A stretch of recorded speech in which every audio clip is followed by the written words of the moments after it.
Literally, a business plan dropped in my head fully formed, pretty much. What they needed was a bespoke training, I thought, but what they wanted was a course they could send people on. A guy had been on the workshop, he had a mushroom farm.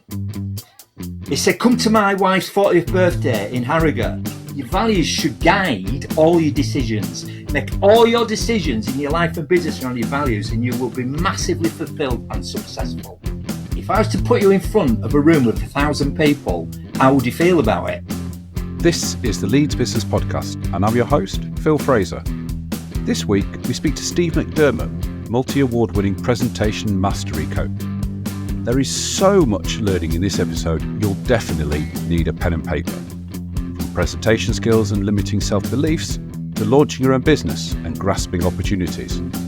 You can also win a free copy of Steve's book. Before we start, I have one simple request.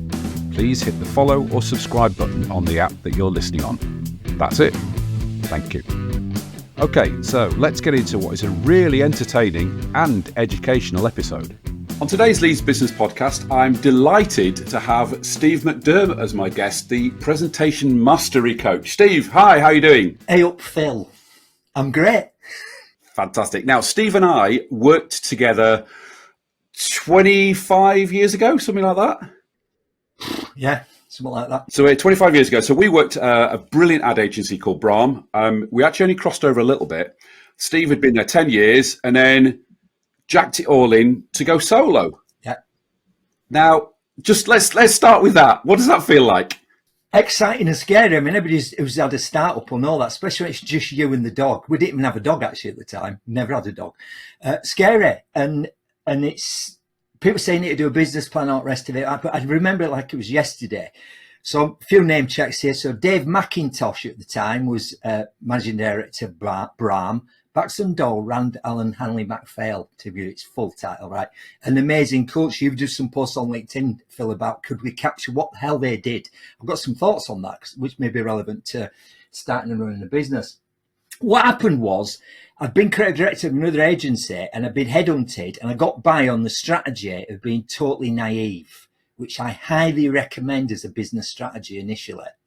And what I mean by that is you don't know what you can't do, so you do it. Right, but it only gets you so far. And I look back in horror now about how I treated some people back then, because I was one of the youngest what's called a creative director. So if anybody's seen the series Mad Men, you may not have seen that. We were like the documentary version of that, but in the 1990s, weren't we? Right. So I treated people appalling, really, from in a personal point of view. So what we would call suits, the people would take the work, wear the creatives, ponytails, red glasses, all that, as you might expect. We go take these ideas and present to a client, and they come back and they go, they didn't like it. We go, well, go tell them that they don't know what they're talking about. Go tell them again, you're rubbish, you, and terrible, right? Then so I got headhunted for that role. Then I moved to Brahm and I became creative director at Brahm. And I thought maybe I need some training. There's maybe something to learn here rather than just being naive. So I went on the classic Dale Carnegie course. Now, Phil, throughout this, I'm going to recommend lots of books to you. The first book I'm going to recommend is this one. What can you read what that says? Right. For those on audio, there's going to be lots of references to things you can see. So watch it on video, but it's How to Win Friends and Influence People by Dale Carnegie. Yeah. So you might have heard that, but still stands good today. I thought I'd go on the Dale Carnegie course. Loved it. Because you get to stand at front room and shout your mouth off, one of my strengths, right? Carnegie have a brilliant business model. At the end of 14 weeks, they said, I looked in and go, you're quite good. You want to come and help out as like an assistant? But we won't pay you anything. So I did that, which was because seeing it from the back of the room, completely different view, right? Really loved it. And then naturally, I was taking a lot of these ideas, which I thought were really profound from Carnegie and elsewhere, back to Brahm and teach it to my people, right? So that's how I kind of got started. So every Wednesday night, it became a joke. I'd be disappearing, right? And they're going, I have to do your training again, Steve, whatever. And you know how difficult it is to leave an advertising agency at 5 o'clock, right? Then a senior guy at Dale Carnegie left because he said, I'm sick of having to do it their way, which is interesting when we think about franchises, right? So Dale Carnegie is a franchise. So those of you out there who might have a franchise, one of the frustrations might be we have to do it their way. Now, if it's McDonald's, you can see the sense of that, right? There's a cost thing to that, and this is how we do it, economy of scale and all that. But if you're creative like I am, So what that meant was, whether you're doing a Dale Carnegie course in Mexico or Middlesbrough, it has to be the same, and you have to be on page 12 by 8:30. So this guy left Carnegie, started his own thing. He said, Steve, will you come and help me out on this as an instructor? And the exciting thing is we can write our own stuff and we can deliver it with a more of a Yorkshire vibe. This guy was from Leeds as well, right? So I started doing that. So still doing that. So it's not, I didn't like the day job. This is the other message to people starting a business. It wasn't I was running away from something I hated. This was the challenge. I absolutely loved being a creative director. And back then it was just the best job ever. Brilliant culture at Bram, massive salary, company car, healthcare. I had 2 kids at the time. I could afford for my wife to be a full-time mum. So I had a 4-year-old and a 2-year-old. Anyway, it gets to a point where I've just delivered a 14-week training course on a Wednesday night to 40 people on my own that I've written. The guy whose company it is, he just turns up to hand out certificates. Then we go for a pint and he says to me, and this is the big light bulb moment for starting my business. He said, Steve, I've been thinking. And what I've been thinking is you should come and work for me full time. That'd be like somebody saying to you, if you're good at golf, ever fancy playing golf for a living? And I remember just dismissing it out of hand, going, that's like a ridiculous suggestion, that is. 2 weeks later, I'm driving to Bram on Alma Road, and literally a business plan dropped in my head, fully formed pretty much, right? And it was just one key idea, and I had to pull the car over so I didn't forget it and write down some thoughts on the back of an envelope that I had in the glove compartment. And this was in 1994. And the key idea was, blimey, I don't have to work for you, but I could work for me. Because I hadn't realised I've become like a bit of an expert in this training thing. I loved it. I found it as if not more satisfying than advertising, because you were making a difference to people. You were helping them grow and give them confidence and all sorts of wonderful things. So I went into office, I think it was a Tuesday, and I said to Dave McIntosh the MD, I need a meeting. I'm resigning. And he went, have you been headhunted? Again, remember in advertising, it's like divisions. There's a small pool to pick from. Who's picked you? I didn't know you were unhappy. I went, no. And I told him about my vision. Then and on this back of the envelope, I basically gone, how the duck do I pay the mortgage, right? Was the bottom line question. And if you listen to this now, you're starting a business, these are questions you have to deal with. Right, how are you going to fund it? And you don't want to be funded on a bank loan, ideally, do you? You want to have some source of income. So I won't just resign. I'm not saying you do this. Have a plan. I still had a bit of a plan, because they could have said no, and I might needed plan B. So we went through all that, and I think that's a great idea. And I said, if I've got this, will give me time to do it properly. I can do a needs analysis, which I realised this is something I knew how to do, right? A training needs analysis. But the absolute convincer was, I said to him, and I want this much money. I mean, it might need more. Literally, I'll definitely need at least one day a month. And he went, fine. At which point I thought I should have asked for more, right? But the absolute convincer to me, in terms of my self-belief, was when Dave McIntosh said, I'll do all that, Steve, and I'll guarantee you a 12-month contract at those rates. But part of that contract is you're not allowed to talk to or approach any of our rivals. And that was the convincer, because I thought, why would Dave say that if he didn't think whatever this is going to be, it's going to be worth having? And actually, it was the best thing that happened, because it bought me 6 months of grace to create my own material. And I'd originally decided to go for niche. So this is the other message. It's like, do you want to be a big fish, small pond, or small fish, big pond? I thought, well, what's the world on? No, advertising. It's a really unusual business, unusual culture, certainly back then. It's probably not changed much now. I know it, and I know people, and they know me. So I got 6 months working with Bram, didn't return. Then I went to all agencies, got work from them. But the bit I've not thought about, and this is what I built my whole business on, is the power of referral. Because what do agencies have What do they have? Lots of clients, and they sold them your services. And the agencies sold me to them. So that's how I got started. But the epilogue to all that is, during all that whole thing, going in, resigning, I never rang my wife Candy and told her any of this. I told her after I'd resigned. And she went, you've done what? I can't believe it. Because I was so excited. So the key messages was, I was on fire with this idea. And I had a massive reason why.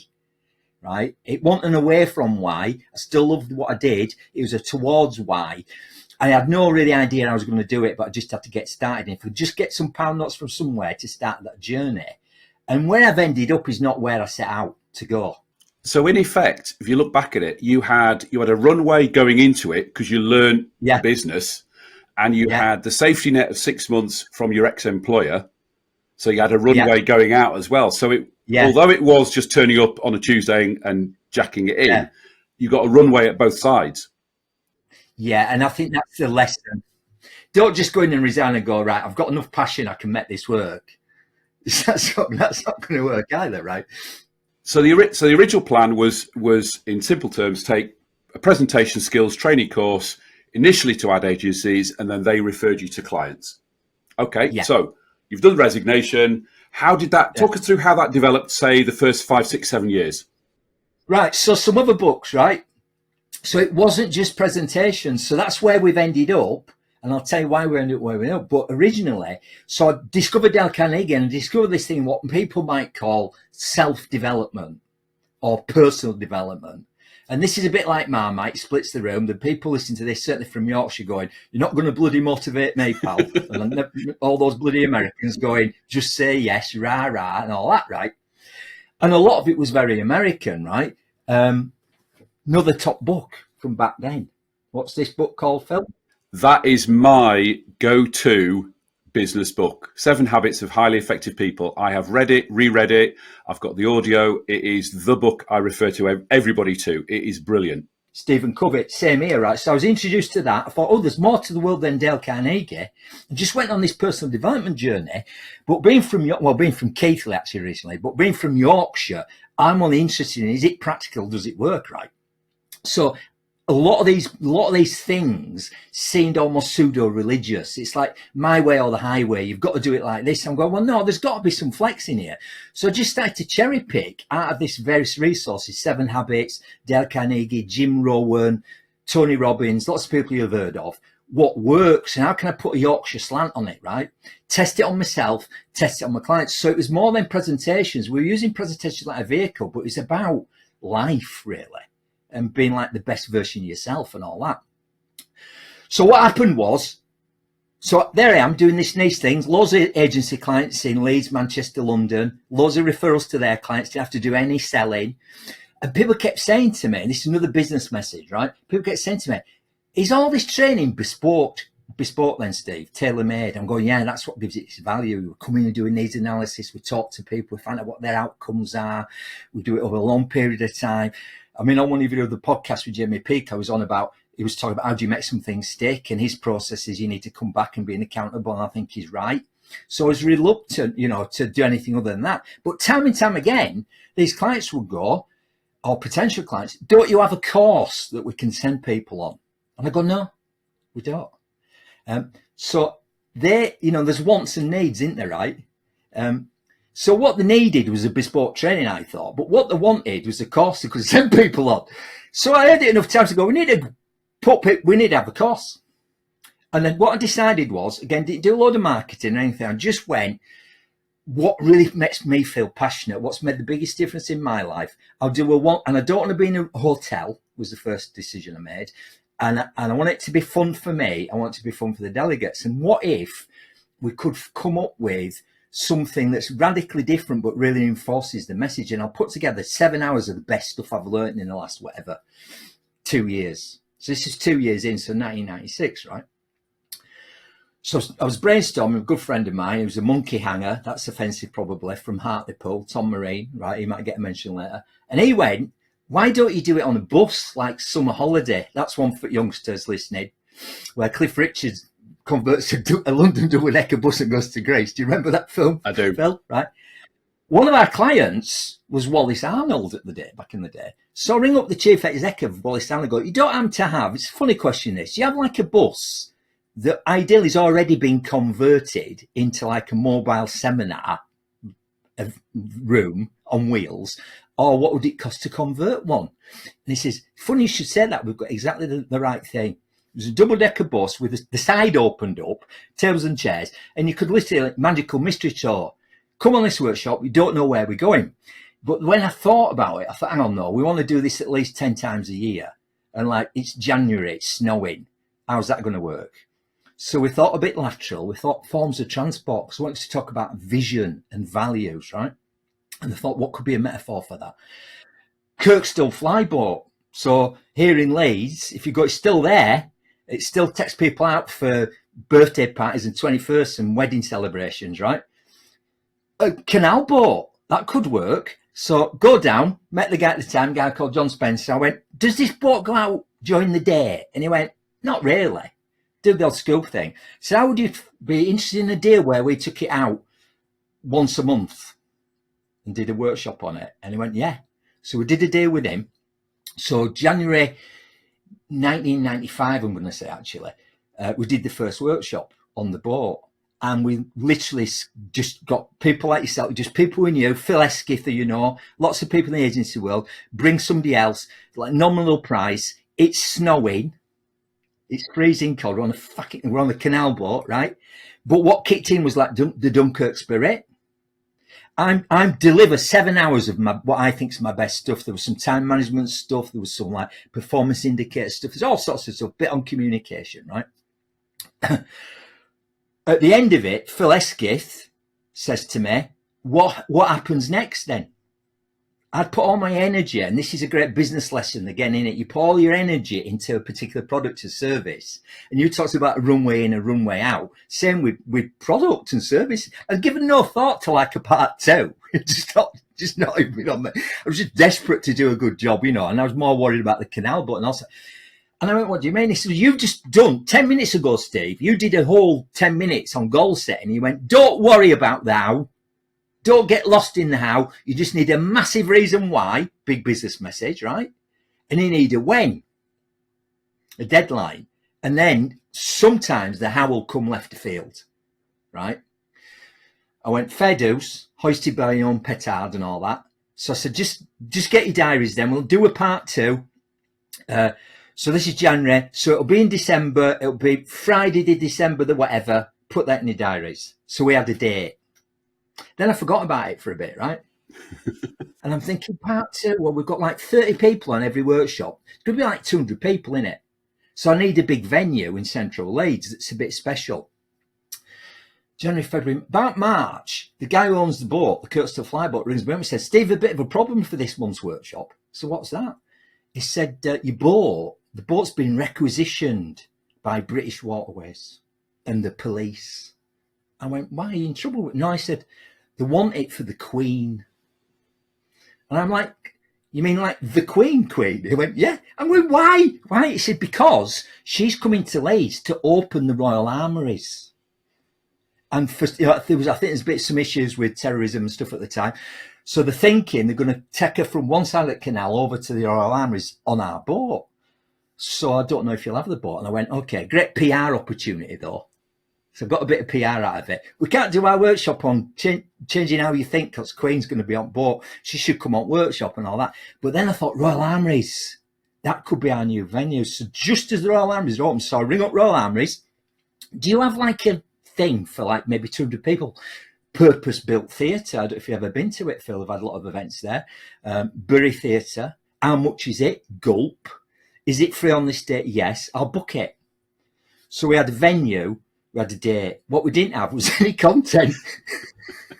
Because I did all my best stuff in part one. So I'd like 8 months to like come up with stuff. And that's when I discovered this thing called NLP. Have you heard of NLP? I have heard of NLP, Neuro-Linguistic Programming. Now get your mouth around this one. And Steve's holding up a Neuro-Linguistic Programming for Dummies book. That's easy for you to say, right? So if you want to, this isn't a podcast about NLP. NLP, again, is a bit weird. If only they hadn't called it that, right? Being from Keighley, it's like Neuro-Linguistic Programming. You're not going to program me, pal, right? If only they called it Now Let's Perform. So some of the things I love from NLP are its practical stuff about how you can change your beliefs and how you can change your state and all sorts of other cool things, right? So I discovered NLP. And one thing with NLP is this thing called modeling, where you model excellence. So again, if you're a startup or you're in a current business, how can I model excellence? Who can I hang out with? So you might have heard this before. You become the 5 or more people you hang out with the most. Yep. You become the 5 or more people you hang out with the most. So it's a challenge when you think about some of your family members, isn't it, right? So it's modelling, excellent. So I went and did some NLP training with a good friend of mine, David Shepherd. If you want to do some great NLP training, the Performance Partnership in London, brilliant NLP trainers, work with David. And as part of that, this will date it. So this is 1996. They sent you some cassettes. Anybody out there remember cassettes, right? To listen to in advance, right? And on one of the cassettes, on cassette 7, side B, they were doing this thing called board breaking, where you break a solid bit of wood, right? With one punch. So I only had the audio for it, but I thought, I bet I could replicate that. That'd be a brilliant thing to do at the Royal Armouries in part 2, wouldn't it? So I figured it out. Here's a bit of wood from the original bit, Phil. Bit of sound effect for you. Those on YouTube can see a real piece of wood that Steve's holding up. Yeah. So I figured out how I could teach 200 people to break this in less than 5 minutes, right? Thought that would be a good champagne moment. Here's the other thing that happens in business and in life, though. That'd be great, wouldn't it? And then some challenges occur. Because this had been driven by my audience, hadn't it? Phil Eskif's going, when you're going to do it and all that. And then it's all coming together. And what I've not realised, of course, is if you're doing one workshop a month, that gives people flexibility to come or not come. And obviously, it is well before Zoom and Teams and all that, right? So live events were massive. This is one day in December. So all those people who come throughout the year going, I'd love to come, but I can't make that day. And I'm thinking, I'm looking at the numbers, and it was a few £1,000s even then to hire that theatre. I'm looking at the numbers and I'm thinking, well, I don't need to make a profit, but I don't want to make a loss on this. So when you need money and you're naive, because I thought what I need to do then is, I'm from advertising, I'm an ex-award-winning creative director copywriter. I should be able to write a brilliant bit of of direct mail, shouldn't I, to get some bums on seats. Back then, you used to buy lists. Do you remember this, Phil? You buy like these cold lists. You profile somebody. What I want is C-suite. I want HR. I want somebody who has a budget of this, company that has 1,000 people or more. You buy these lists and you'd send them something in post. I needed $5,000 to do that, which these days doesn't sound like it was a lot, right? Where do you go if you want money and you're naive and you don't know what to do? You got the bank. The bank. Well, Yorkshire Bank, in my case, Lloyds Bank. I'm going to say duck again. Duck in Lloyds Bank. I've been with them since I was a student in Leeds at Leeds Poly, right? Since I was 18. I'm now whatever, back then, 36. I've been them all that time, right? Inertia, you don't change banks, do you? Going with now a proper business proposal. I'm going, I want to put this event on. I need to buy this list. It's going to cost this much. And I was really modest on the return. I said, buying a list of, I don't know, 10,000 names, we might get 0.5% response. But I think we'll get more, right? But that'll fill it and that'll pay for everything. And we'll make a little wad of money. And they went, no, it's a risk. You've got no cap, you've got no things. Your house has got a massive mortgage on it. Why don't you wait? So there's another lesson in business. It's all great having business plans and everything, but part of it has to be, do you believe in it though? Can you find a way? I had a massive reason why. I just knew that if I pulled off this massive event, biggest crowd I'd ever spoken to at that point was 30 people, either at Dale Carnegie or on the canal boat. This was going to be 200 people who were ideally fans already, right? Opportunity to do all sorts of stuff. So they went, we're not lending it. I got up, I was really angry. I remember getting to the door at Lloyds Bank on Park Row, quite angry. And as I'm going, my manager, who I'd known for years, he brought in some other manager. You'll get this if you got to see a bank. You got a relationship with your bank manager, and this other person comes in. Who's this? Oh, he's one of our, he's one of our sounding board. But he's the one who's saying no. So get to the door, and the sounding board guy goes, so you're still going to do it then? I went, yeah.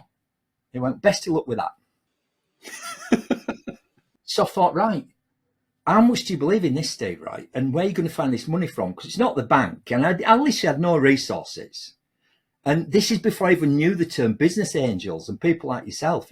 Now I could probably go to you and go, here's my thing. Find somebody who might believe in it. And they're either going to go, you're being delusional, Steve, and I think that's a good message, you know, because sometimes you're so in love with it, you can't see it. I love one of your podcasts when people talk about ugly babies. That was a great episode, right, where nobody dare tell you it's really ugly, and then when somebody does, you won't believe them, because all your family and friends go, oh, you're great, your business would be great, right? So you need a bit of that. A guy been on the workshop, he had a mushroom farm. He said, come to my wife's 40th birthday in Harrogate. This is how working class I am, Phil. I took 4 tins of beer. We get to his house. It's the longest drive of a house I've ever been to. It's like a big mansion. As we go in, there's waiters with the long sort of starched aprons with champagne. And there's somebody on the grand piano playing grand piano. So I just hid the beers under the piano to take home later, right? We're going to the garden. He's built a Chinese restaurant in his garden. I go up to the bar. This guy who owns this mushroom farm's looking really miserable. So what's wrong? He says, it's your fault. So what do you mean? He says, well, I came on your bloody workshop and you talked about, never mind having realistic, achievable goals. You should have the odd awesome, ridiculous ones. I went, yeah. He says, oh, I want to borrow another £1 million to have another mushroom farm. And I can't get anybody to lend me it at the minute, but I will. And I went, it's funny that, because I was only in Lloyd's Bank the other week and they won't even give me £5,000. And he went, I'll get my checkbook. Excellent. Right. So we did it. And then to complete that circle, if I hadn't have done that, we wouldn't be having this conversation now. Because just before it, another Leeds lad, who I'll give a name check to, a guy called Steve Pipe, who's an accountant by trade, lovely guy, started a thing called the Added Value Network for small accountancy practices across the country so he could take on the big four. He got in touch and went, Steve, I've just been booking a load of speakers with this brand new company called Speakers for Business. And there's a young guy, he's really young, he's called Brendan Barnes, he's looking for speakers. You should put him on your guest list at the Royal Armouries for this big event you're doing. And I went, okay, do you have a guest list? No, but you should. You know, like a pop concert, look at you using fancy modern terminology. So I put Brendan on, forgot about him, because I've been focused on board breaking, right? So imagine the scene, it's 1996, 200 people at Royal Armouries. Champagne moment was when I got 200 people, through choice, it's up to them, to break a solid piece of wood before the first coffee break. Wow. Second champagne moment was at 5 o'clock when I told them I'd never done that before either. But the biggest champagne moment was at lunchtime when Brendan Barnes from Speakers for Business comes up and goes, I desperately want to be your agent. Wow. Yeah, I'm going, what does that mean? He said, don't you know what speakers agents are? I said, well, when I worked in advertising, we dealt with agents for talent, you know, for casting TV commercials and stuff. I said, it's like that. So all that happens is I'll get you the right gig, I'll get you the best fee I can, and I'll take commission. And I'll do all the travel and all that. And all you have to do is turn up and talk for 40 minutes. What do you think? I went, I think that sounds great. If I like you, you know, I need to trust you. I don't want you to say things about it. So we'll look at that. So not long after that, he went, what are you doing on Wednesday? I said, I don't know. He said, oh, you go to New York to speak at this big financial conference.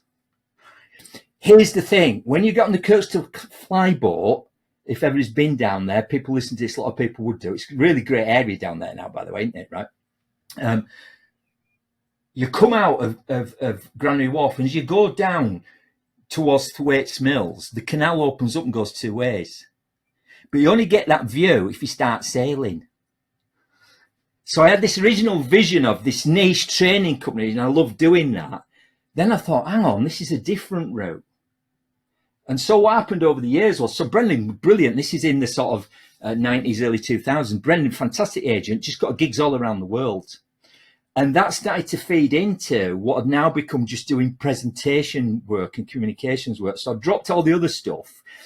And the workshop, which you were originally involved in when I worked at Bram, morphed from just being about presentations to being about confidence. And actually it became something that was, giving a presentation was a vehicle for being more confident and being a better person, and just all the stuff I did from self-development. So when you do the workshop with us now, it's like an experience.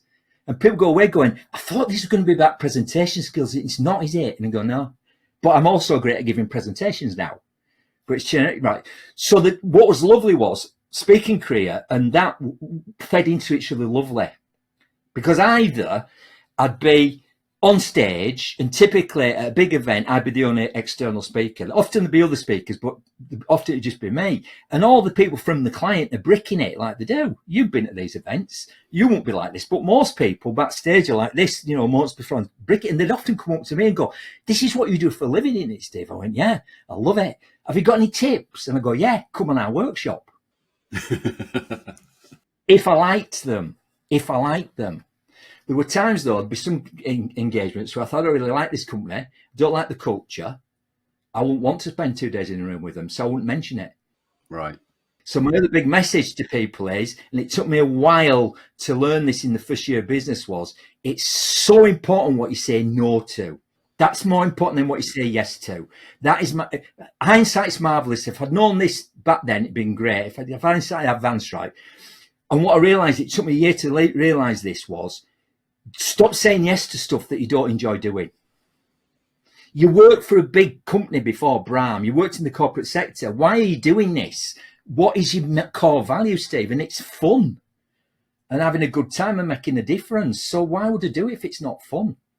And that was a big, big wake-up moment. So cornerstone, big message here for everybody. The number one thing I've learned about business and about myself in the last 30 years of doing this is you've got to have absolute clarity on your values. And I know a lot of your other guests have mentioned this, so I'm just going to reinforce this. So this might not be news to people, but that doesn't mean it's not important. And knowing it's not enough, what you're doing with it. So if you're going to do one thing as a result of this conversation we're having, just reflect on what's most important to me and why. And then use one of these, Phil. Can you say what this is? That's a compass. And again, yeah. if you're watching on YouTube, you can see that's a compass. That's a compass. So you need one of these. There's some aspects of that compass, but one core part of that compass is your values should guide all your decisions. Make all your decisions in your life and business around your values, and you will be massively fulfilled and successful. I accept that, and you're absolutely right. But in a lot of business situations, you've got to put food on the table. You've got to pay the mortgage. You've got to pay the staff. How do you balance that with following your values? Start your own business. So the corporate, I get it. So again, naming no names, but a lot of my corporate clients around the world in the past have a real challenge with value conflict, because one of their personal values might be family, that's really high on the list, and it's in direct conflict with how they're spending the time at work. So I accept that. So you're right. So I think you've got to go, well, am I prepared to tolerate that? Or can I create an environment where both sets work together? That the company that I work for or that I've created has a culture that reflects the values that I'm happy with outside of work. Because you can't have a cut-off point. You can't have a cut-off point between, I do that at work and I do that at home. You just get this massive conflict, right? Yeah. Okay, so I'm conscious that we're half an hour in and we're in about 1998. So let's fast forward a little bit. Yeah. You're an author. Yeah. You're a 3 times international award winner. Yeah. And you run the Confident Club, which you've alluded to. Tell us about the book first. Tell us about the book, because I speak to somebody a couple of weeks ago. In fact, I was speaking to somebody a couple of weeks ago, which was off the back of Daniel Priestley talking about using books as sales tools. Yes. And I think you do that with yours, don't you? Yeah. So tell us about the book and tell us how you use it and why you did it. Right. So again, depending on the sector you're in, but if you're in comms or advertising, all that, or you have a personal brand, the book's critical, I think. And it came about really via my agent. It's a great thing about having an agent, right? So Brendan went, you need a book. You need to capture all this. I went, yeah, I'd be really excited to do this. Is 2001. Top tip for writing a book is chunk it down, because I think people just get overwhelmed. And there's a lot of stuff around beliefs. I think a lot of people go, yeah, but I can't write. Now, obviously, being an ex-copywriter, that helped, because I didn't have any of those beliefs, and I knew what a good copy looked like, and it wasn't about being grammatically correct, and it's all right to start a sentence with and all that other stuff, right, and how to get people's attention. So I think if you write a book, and just think, this is only going to be the first edition, because otherwise you'll never let it go. It'll never be good enough for you. Whereas you've got its first edition, I can make it as good as I can by that deadline, get some feedback, make it even better when second edition comes out. Put a proposal together, went to Pearson with the proposal via my agent, and you have to sum it up. So top tip again, in terms of communication, we just talk about communication for a minute here, right? If you're going to sell your idea for a book to a conventional publisher, all they're interested in is this: will they get their advance back in sales? Now, if you think, oh, I'll write a book and make £1 million, no, you won't. If you've ever written a business book, you might get a few £1,000s, but that's still a risk to them. So with Pearson, I could go, I know I can sell this book because I've already self-published a version of it that I've been selling to delegates at events. So that took all the risk away from them, right? Then you have to sum it up in like as few words as possible. So again, if you were thinking about writing a book now, what would you say about that book? And my few words possible was self-development for people with a sense of humour was the sell to Pearson, right? So that's how it started.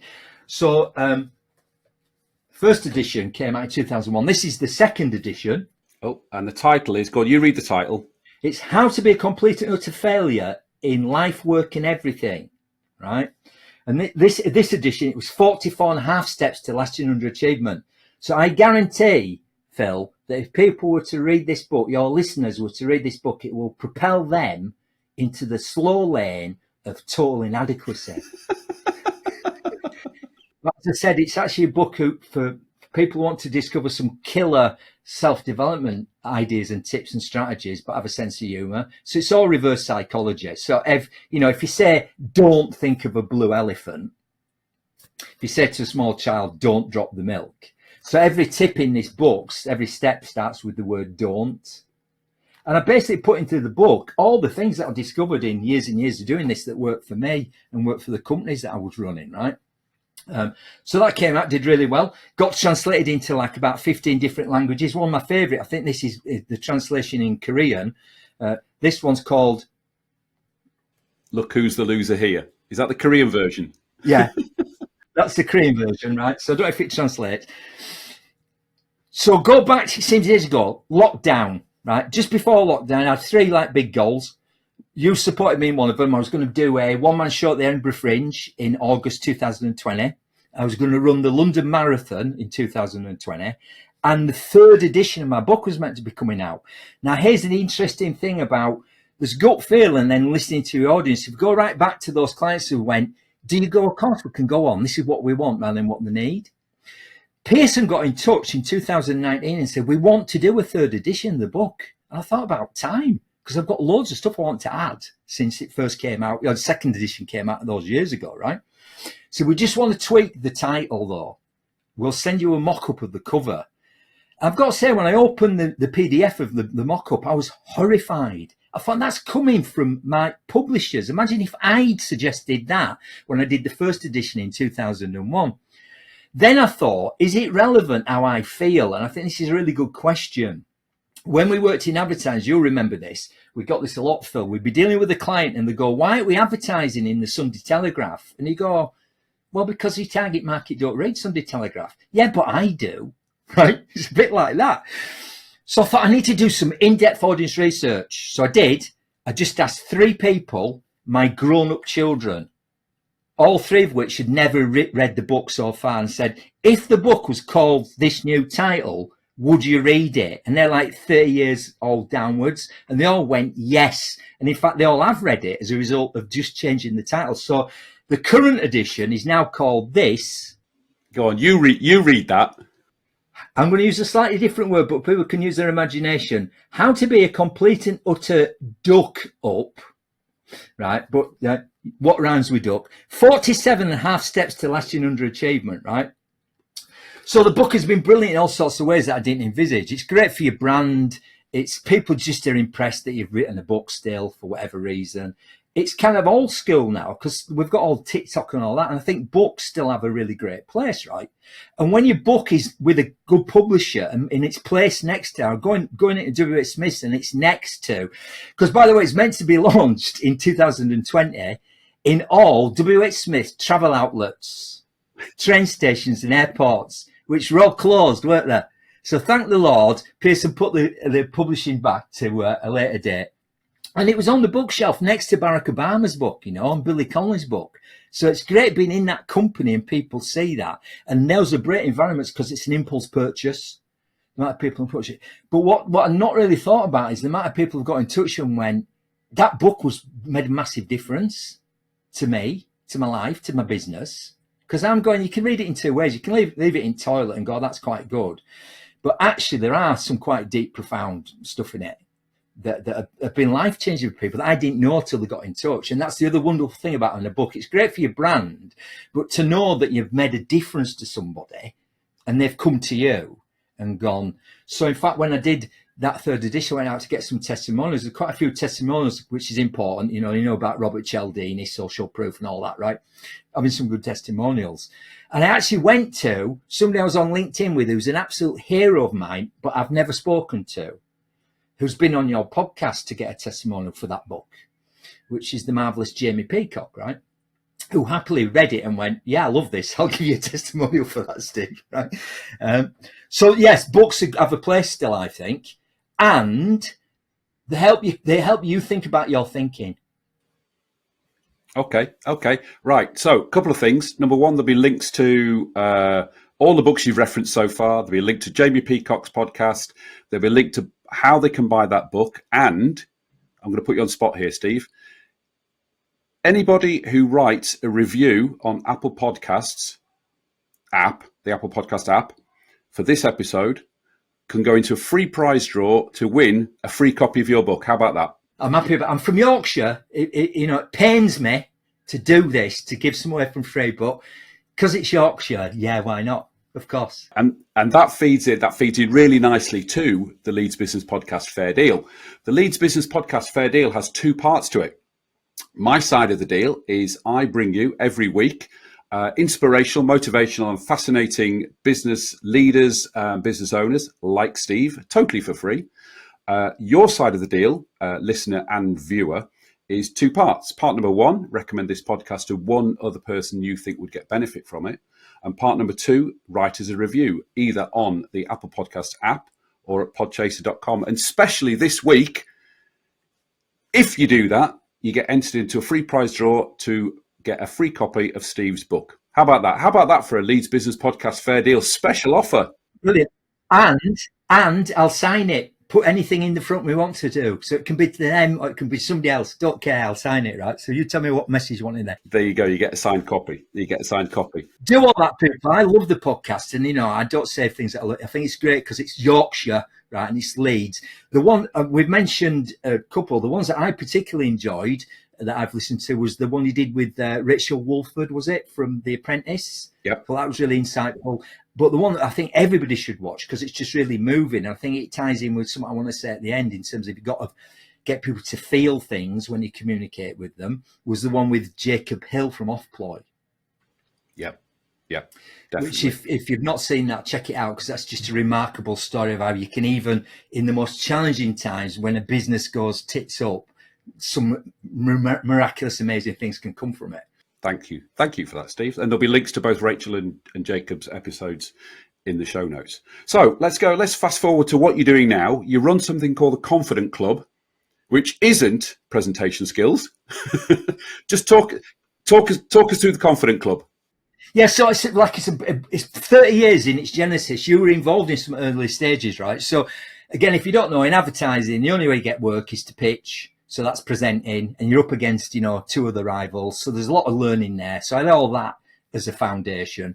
Got into things like NLP, discovered all this stuff, and thought we need to do it different. And it's kind of morphed. So Confident Club's been going in terms of that branding and that company, maybe 20 years now. And we realised that actually, although the vehicle is what people would call presentation skills, actually what we sell, what our product is, confidence. And that's what we aim for. And we think of it less of a workshop and more of an experience. So there's lots of things we do that I'll keep secret because you need to experience them for real. And that's why COVID was a challenge, because we did a few things online, but actually getting people in the room and creating a really safe, supportive environment where they can be wildly experimental and genuinely authentic, that's what creates the change. But what underpins it all is my whole massive light bulb back in those days about this notion that beliefs aren't true. Now, I know people are like listening to this going, what do you mean, Steve, beliefs aren't true? So I think if I was to give you a working definition of a belief, I think a belief is just something you feel certain about based on some references you've had so far. So it's a bit like a table, right? So the tabletop is the belief, and sometimes somebody gives you that tabletop and then use it as a filter. So if I was to say, you don't believe what you see what you believe, right? So two examples would be, I live just up York Road now, near the Asda, opposite where the building, no big heads up to this, the brand new centre, Rob Burrow Centre for Motor Neuron Disease. I have the absolute privilege and joy to pass the poster of Rob every day, right? So I'm still on that. So give us your money. But anyway, what was I saying? You were telling us about the Confident Club and beliefs and the belief table, and you filter things through it. So there's two examples of having the tabletop first. One would be, we live just behind the Asda now on York Road. We used to live in Morley, and the neighbours were moving. And you probably have this experience where neighbours are moving. Oh, what are the new neighbours going to be like? You know, what they're like. So my wife Candy's talking to the existing neighbours, and the mum's going, oh, they're really nice, Candy. They're lovely people. And they've got a daughter about the same age as your Megan, who was about 4 at the time. And then the mum sort of did this thing where she looked around and she went, but the little girl, she's really spoiled. She's like really spoiled and precocious. So a few weeks later, I get back from work. The new neighbours have moved in. Candy said, I've been having a coffee with next door neighbours, you know, and the daughter's been playing in the garden all afternoon with our Megan. And then Candy did the looking around bit and she went, but they were right. She's really spoiled. Now, I wonder, right? Now, if you apply that to audiences, if we think about communication for a minute, the amount of times as a professional speaker, a client said to me, it's like a road show. We're doing the same presentation around the country, right? So this one's going to be in London, and then Liverpool, Birmingham. And I remember this one time, it was a call centre thing, and they went, right, the call centre in London, they're lovely people, them, Steve. You'll have a brilliant time with them. But Liverpool, that will be a nightmare. So you've got to be careful because you're going with that tabletop and you're looking for legs for the table to prove it's true. So this is why it's important to me. So when we think about what we do, the work we do, it all centers around the beliefs you have, the helpful beliefs you might have around this thing called presenting and life in general, and the hindering ones that you might have, and becoming aware of them because they've just been in the background. But we all have them and nobody's born with them. That's the thing. So all a belief is something you feel certain about based on some references you have so far. So sometimes you have the tabletop, but often you just get a massive leg. So what a fantastic thing that people are terrified of speaking in public, the vast majority of people, because we wouldn't have a business otherwise. That's just fantastic. If you were, but the good news, stroke bad news is anybody out there now at the minute, just stop for a moment and think, if I was to put you in front of a room with 1,000 people, how would you feel about it? And I'd love it. I'd love it. I'd be really buzzing. Yeah, because you get that endorphin thing and all the rest of it, and you're experienced and you've got some tools and techniques. But I know you'll have some empowering beliefs that enable you to look forward to doing that you might not be conscious of, because we've modeled people, NLP style that I mentioned earlier. We've modeled people. So my mate David from the Performance Partnership, NLP is based on modeling excellence, right? And that's anything. NLP believes that anything that people do is a strategy, and that's anything. So falling in love is a strategy. Some people are better at that than others. Staying in love is a strategy.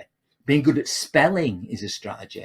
Being a good shot, charisma is a strategy, right? So it models people. So years ago, David Shepherd said to me, I want to model you, Steve. I'm doing this thing called dating excellence. Just come and do what you do. Well, what do you want me? Just talk for 10 minutes on stage. Then I'll sit down with you like Jonathan Ross or whatever, and I'll interview you with what appear to be these really simple questions, but actually quite deep and profound. And we'll elicit your strategy that enables you to do what you do and feel good about it. And he did. And he said, you'll find that really interesting. I did. And we discovered these beliefs that I have that enable me to not only do what I do, but feel great about it before, during, and after. Then we modelled other great presenters. Another good friend of mine is a guy called Neil Malarkey. You won't have heard of Neil. Comedian, yeah. He's been in a few of the Austin Powers movies. Started the Comedy Store Players with Paul Merton. So you probably know Paul Merton if I've got news for you. So this is an improv group where they make it up from audience suggestions. So I know Neil really well. I've done five or six gigs with Neil at the Comedy Store for charity and stuff. So we tested the beliefs against Neil and he had the same beliefs. And then we test them against other people. And they're just common beliefs, right?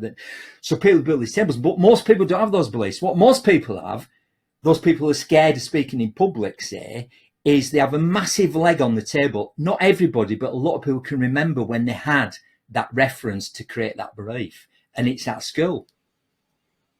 We've had so many delegates on the workshop who go, I can remember when this happened to me. I was 10, I was at school, and the teacher made me stand up at assembly and read something out, and it didn't go very well.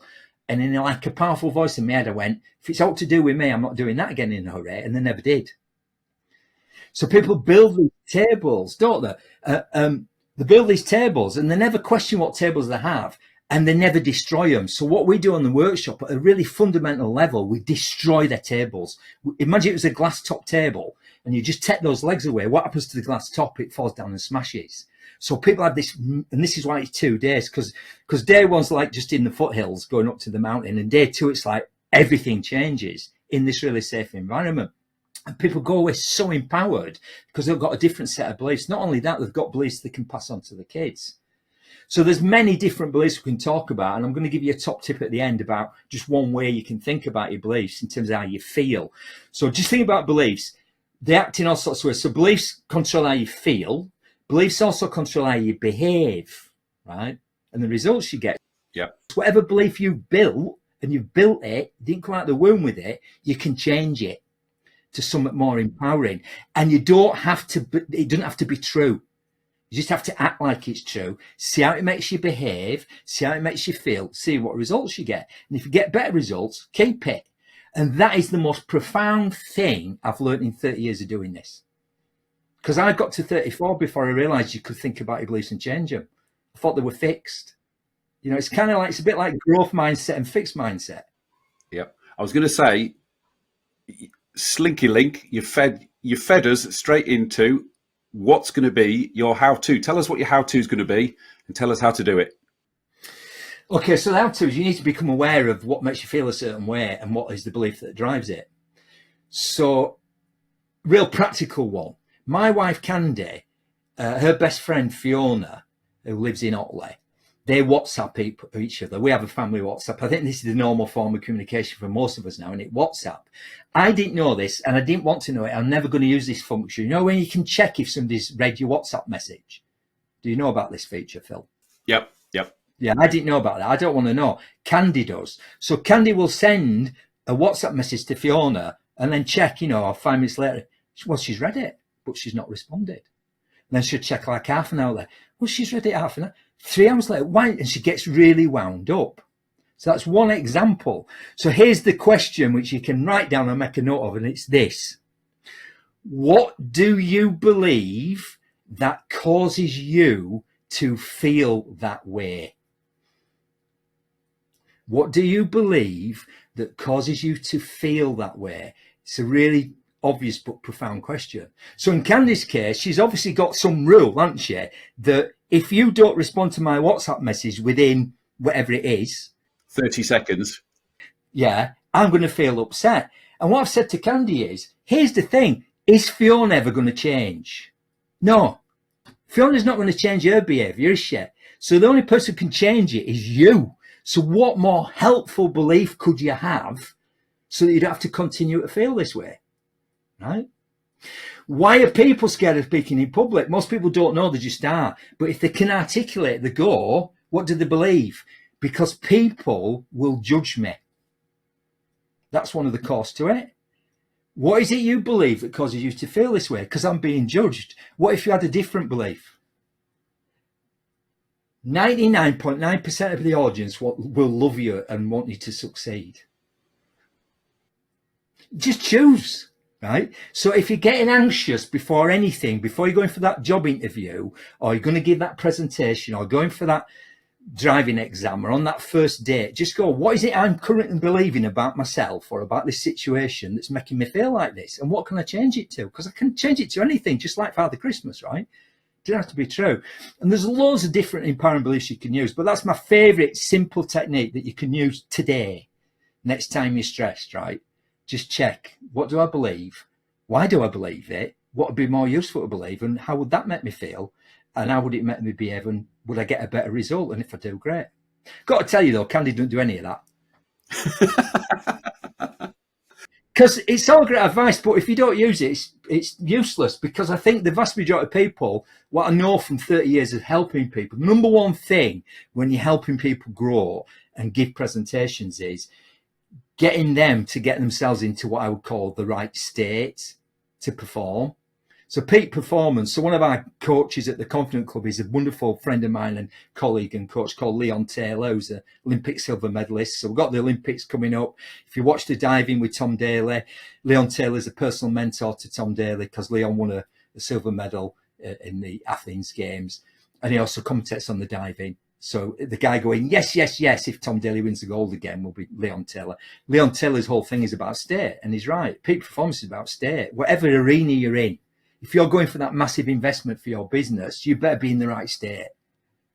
You better be in the right state. And state is controlled by lots of things, but it's fundamentally, or one of the core things that controls it is the beliefs you have when you go in there, right? What do you believe about your business? What do you believe about yourself? Is it helpful? Is it hindering? How's it making me feel? Right. Okay. So we've got a brilliant how-to there for everybody to really do for themselves, can't they? Yeah. That's the sort of thing you would cover in the Confident Club courses, yeah? Yeah. How easy do people find that?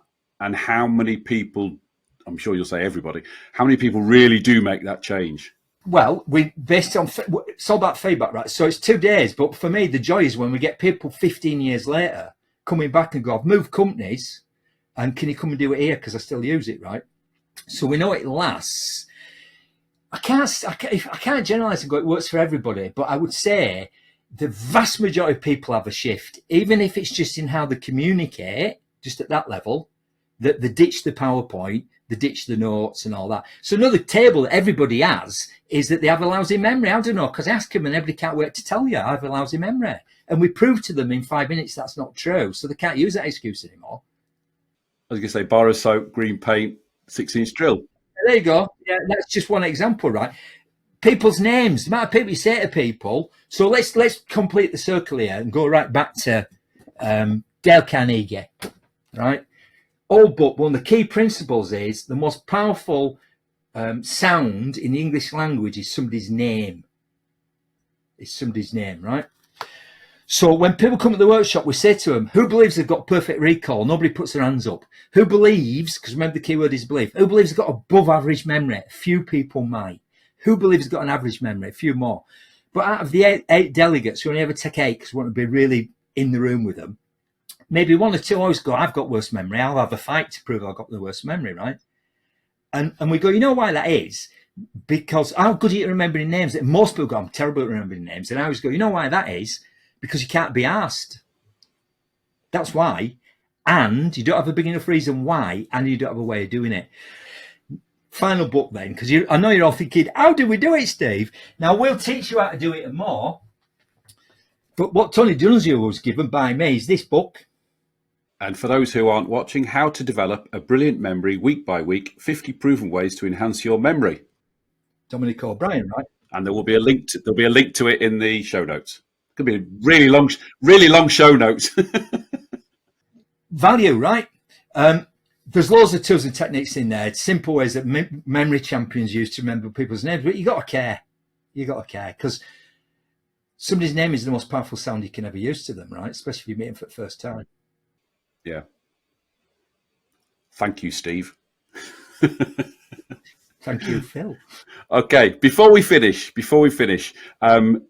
every guest on the Leeds Business Podcast gets the opportunity to give a local Leeds business a shout out. So, Steve, who are you going to give a shout out to?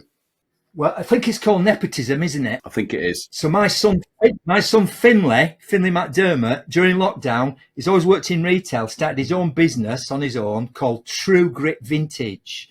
and he would describe it as the grittiest, most authentic handpicked vintage in town, featuring mainly clothes. So if you're really interested in special items, think Antiques Roadshow, but for clothes. Finley, there's nothing Finley doesn't know about stuff made between 1940 and like 1970. You know, whether that's a brilliant original Harrington jacket, Levi's, shoes, just everything, right? It's all online. It's an online business, but it's based here in the wonderful Leeds. So Finley needs all the help and support he can get, because I think he's a young guy and he's doing his own thing, and he's doing the thing that this podcast promotes, which is, you know, make Yorkshire great. Okay, and there'll be a link to Finley's shop in the show notes, the longest show notes of any episode we've had, but it's got so much value in. Steve, it's been an absolute pleasure, and you know, we've all learned so much stuff. Hopefully people will put some of that into practice. So Steve, thank you very much. I'll see there. Thanks for listening to this episode. I hope you found it interesting, inspiring, and of use. To make sure you don't miss out on any future episodes, please subscribe to the show. Go on, do it now. Do it now before you go off and do something else. Thank you. Much appreciated. Oh, and don't forget our fair deal. See you next week.